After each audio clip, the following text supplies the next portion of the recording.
Let me introduce Brittany Brown and Rebecca Sirmons from NASA. Talking about live. Let's see what's going on live in outer space, guys. Thank you. We shall return.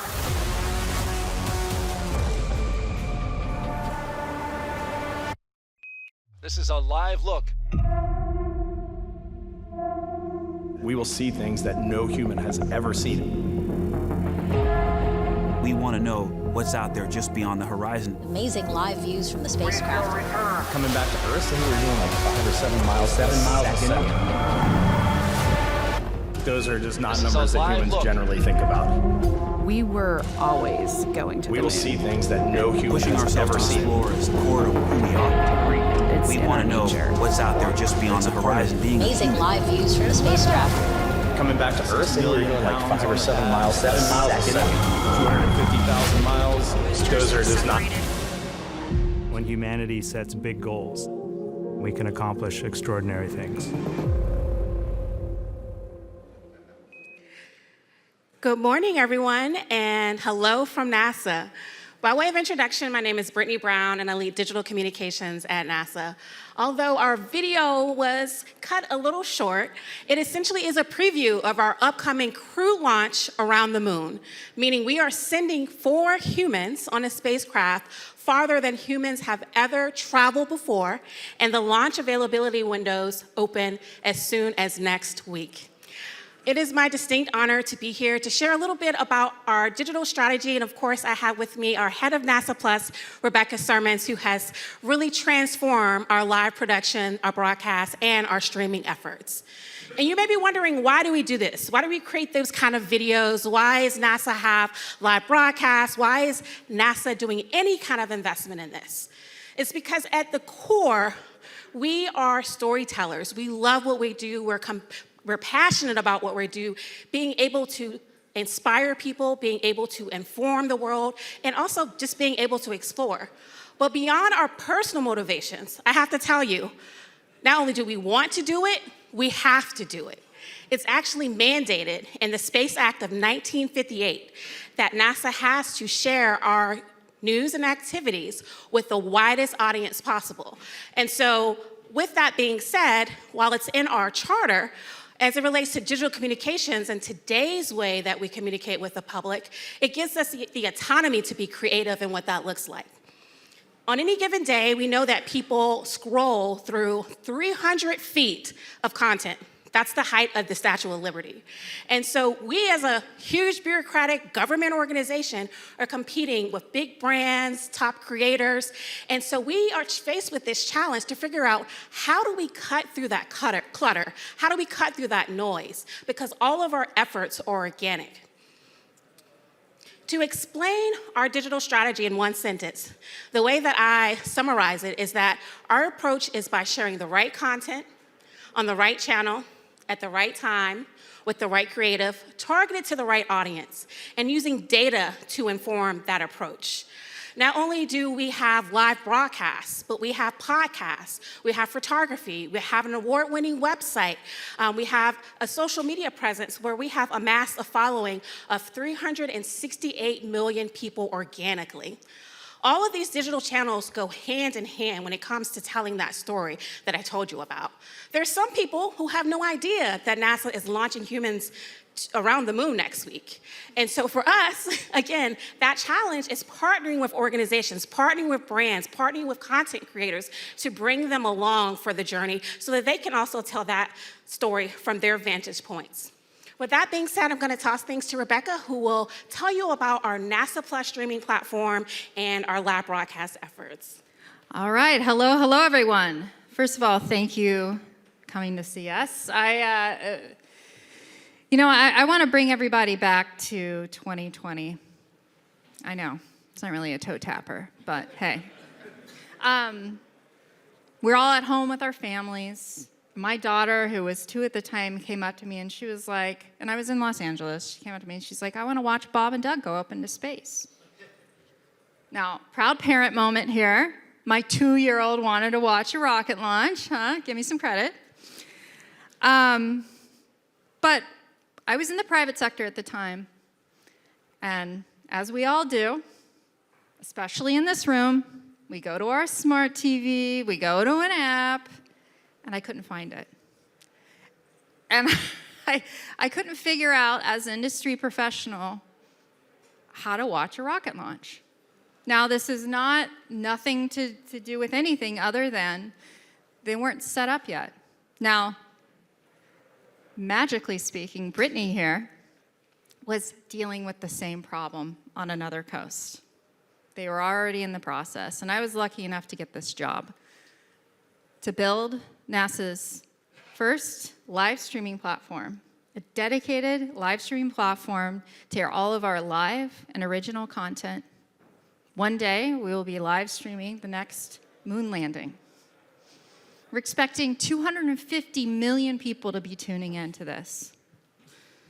Now, you're probably wondering, we have not done that yet. Not just NASA, but the world. We have not live streamed 250 million. And I'm starting to sweat every time I say this. I like to throw out the numbers early on because I can work through them with you guys. We can help start thinking about how do we solve this problem? This is a real problem. So we set out to build NASA Plus, ad-free, no cost, no subscription required. And we did it. We did it.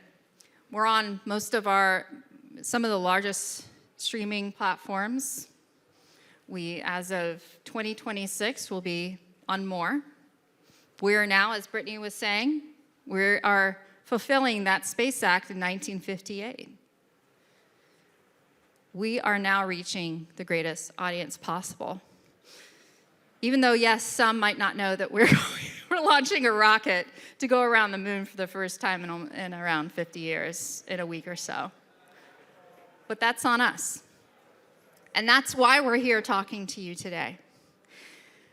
We have an amazing team at NASA Plus. We have some of the most creative people that I've ever worked with in my entire life.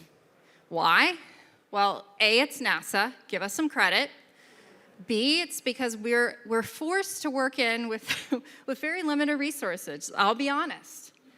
But it forces you to be creative. We have a very small team. I talked to some of my colleagues who are at some of the bigger streaming platforms, and we talk about sizes of teams, and I'm like, oh my God, you would not believe. I only have one person working QoE. One guy. He sends us little updates, green and red, every live event. But the great thing about us and our team at NASA Plus is that we're able to pivot. Space does not wait for you to go live. Think about that. So we have to be able to turn our operation quickly. In a matter of 15 minutes, we need to go live from space. It's a little stressful, but we have a great team. We have the infrastructure to pull it off. In fact, we have, it's also NASA, but it's also how we built NASA Plus. It's all about redundancy and contingencies. It's very NASA of us, I know. But it's also streaming, right? We have to have it. You have to have some backup plans. You have to have your redundancies set in place. So for us, one of the biggest events coming up is Artemis II, is Brittany mission. It's going to be, we're looking at around 50 million concurrent. We're going to be flying around the moon for the first time in almost 50 years. I'm saying this because now I'm not as concerned as far as pulling this off streaming-wise, right? But this is important. It's incredibly important for us to share with the world, not only that this is happening, but that we are looking to stream the next moon landing. It is for the next generation. Meeting audiences where they are is vital. I want to make sure that any kid who's asking their parents, saying that I want to watch a rocket launch, there's no question they need to, it has to be on every single platform. It has to be accessible because the next generation depends on it. I mean, how many people in this room have kids? Good job, people. Good job. Your kids are going to be the ones that most likely could be going to Mars one day and beyond. And it's up to us to make sure that they see that it's possible. And streaming is where it's at. So I want to put it out there that, we're looking at you. We're looking at tech innovation. We're looking at partnerships. We're looking at ways to do things more efficiently, more effectively. One of the biggest things I've learned at NASA is that how do they make the impossible possible on a daily basis? Well, that's how you do that is you work together. And for me, working with industry is following that methodology. So reaching out, having these conversations with our, some of the best. I see a few faces in the room that I spoke to before about some of the things we're dealing with and the technical challenges. You're a part of organizations like the SVTA. And we try and problem solve because the next generation depends on it. Now, I want to go back to the moon landing because it's the thing that keeps me up at night. I want you guys to really take a minute, close your eyes, and picture what the moon landing is going to look like live streaming in today's modern society. What is it going to be? What is it going to look like? I'll tell you that it's not going to look like it did back when it was on CBS. Let's hope not. But you're going to look at some of the deepest blacks and the deepest whites. By the way, it's not black and white TV. It really is black and white up on the moon. I mean, I have to admit, I'm a little scared. I'm always afraid, people are going to say, NASA's streaming in black and white again. And I'm like, you guys, it's because it's black and white on the moon. But it's a real thing, right? So making sure that we have HDR, right? Making sure it's the best thing that the next generation will see. I want them to have that experience that everybody had way back in the day. I will say it was before I was born. So, and I'm totally skipping along here.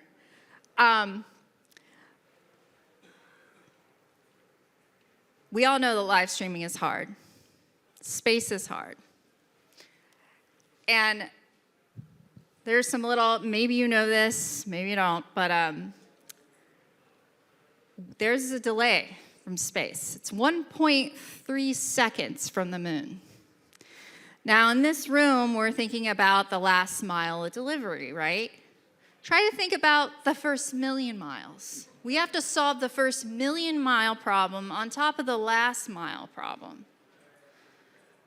When you're talking about the moon landing, think about that. Factor in encoders on the moon, cameras on the moon, hardened, hardware-based. It's not like we can send a software update on the moon, right? When we send those astronauts packing, you can't just say, can you come back when you do X, Y, and Z? So for us, it's making sure that we set everybody up for success and also manage expectations. One of the things also, a little fun little note that I like to share is that Mars, there's a 20-minute delay. So if any of you are thinking about streaming live from Mars, there's a 20-minute delay. Just gonna let you guys know. And it's not NASA, it's not because we're outdated, it's just physics. And we are literally battling physics on a daily basis. When we're planning these rocket launches and we're working within our streaming infrastructure, we're dealing with, are we gonna be able to receive signal? We can't move a planet, guys.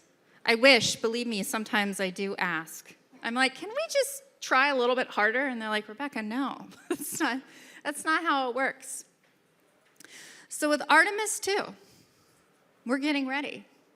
In fact, our head of streaming tech currently, who is supposed to be here today, Lee Erickson, he's responsible for laying the infrastructure for NASA Plus.